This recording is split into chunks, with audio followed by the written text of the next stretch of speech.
மாமியார் வந்து இறக்குறதுக்கு முன்னாடி இருந்து என் கையை பிடிச்சி சொன்னாங்க, எக்காரணத்தை மட்டும் விட்டுறாதப்பா. ஆனா நீங்க உங்க மாமியாரை பத்தி பேசுறப்பெல்லாம் உங்க குரல் உடைஞ்சிருது, கண்ணு கலங்கிருது. ஏன்? ரொம்ப பாசமா இருப்பாங்க. ஹலோ, இப்ப அழுதாவே இல்ல, நான் ஏன் அவ கதையை கேட்டு என்னால தாங்க முடியல. அவன்கிட்ட வந்து ஒன்னே ஒன்று சொல்லி வச்சிருக்கேன், போன பிறகு இந்த இவன் போயிட்டாங்க, பிள்ளைய வந்து நம்மள தனியா விட்டுட்டாங்கன்ற ஒரு பேச்சு என்னைக்கும் வரக்கூடாதுடா. உனக்குன்னு ஒரு காசை சேர்த்து வை.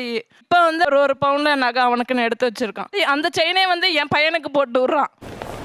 நீ நல்லவையா அப்படின்ற ஒரு நோந்துரும் சார்.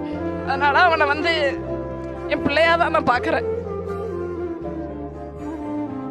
இந்த குடும்பத்தை நீங்க சூப்பரா கொண்டாடுவோமா. அழுகாதப்பா, எனக்கு அழுக வருது. கல்லு மாதிரி இருக்கவன இப்படி பண்றியே, இதெல்லாம் நியாயமா? ஃபுல் வீடியோக்கு ஹேண்டிலுக்கு கீழே லிங்க் இருக்கு, அதை கிளிக் பண்ணி பாருங்க. அப்படியே சேனலை மறக்காம சப்ஸ்கிரைப் பண்ணிருங்க. நான் நினைச்சா பண்ணலாம், ஆனா பண்ண மாட்டேன்.